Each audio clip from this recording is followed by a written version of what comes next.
హృదయపూర్వక నమస్కారాలు. అందరికీ నా హృదయపూర్వక నమస్కారాలు. తమ్ముడు ఇది పడిపోతుందమ్మా.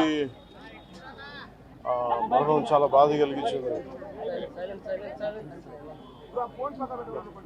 ఇప్పుడు బాబు మోహన్ గారు కానీ కోటా గారు కానీ ఇద్దరు ఇప్పుడు యాదృచ్ఛికంగా వారు కూడా ఇక్కడ ఉండటం జరిగింది.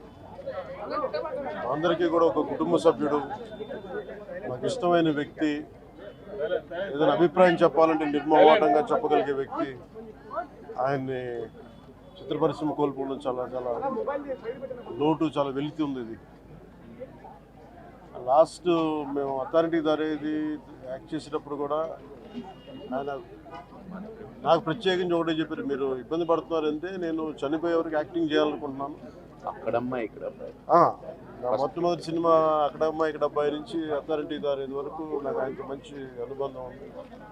ఇప్పుడు 10 మంది బాధను ఆకాంక్షించేవాళ్ళు.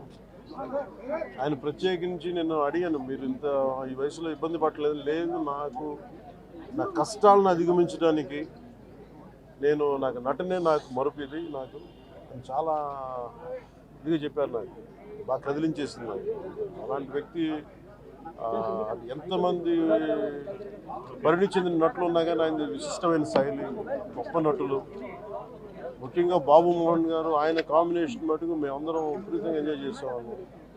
అలాంటి వ్యక్తి ఈ రోజున మేము కోల్పోవడం నిజంగా చాలా బాధ కలిగించింది. మనస్ఫూర్తిగా వారి కుటుంబ సభ్యులకి మనస్ఫూర్తిగా నా సానుభూతిని తెలియజేస్తూ వారి ఆత్మకి శాంతి చేకూరాలని మనస్ఫూర్తిగా ఆకాంక్షిస్తూ, మనస్ఫూర్తిగా ప్రార్థిస్తూ.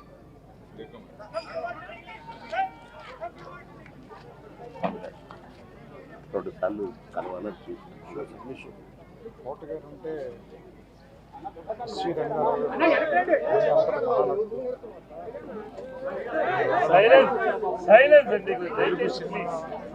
క్యారెక్టర్ నటులు చరిత్ర ముగిసిపోయింది నేను భావిస్తున్నాను. నాకు ఫాదర్ ఫిగర్ అంత గొప్ప నటుని కెమెరా వెనకాల నుంచి చూసే అదృష్టం చాలాసార్లు ఆయనతో పనిచేసే అవకాశం దొరికింది. చాలా అదృష్టంగా భావిస్తున్నాను. వ్యక్తిగతంగా కూడా ఆయనతో నాకు చాలా పని, ఆయన ఇంటికి కూడా రావటం, సినిమా షూటింగ్ చేసిన సమయంలో కూడా ఆయనతో మాట్లాడటం చాలా బాధాకరంగా. ఆయన ఆత్మశాంతి కలిగాను. ఆయన కుటుంబానికి సానుభూతి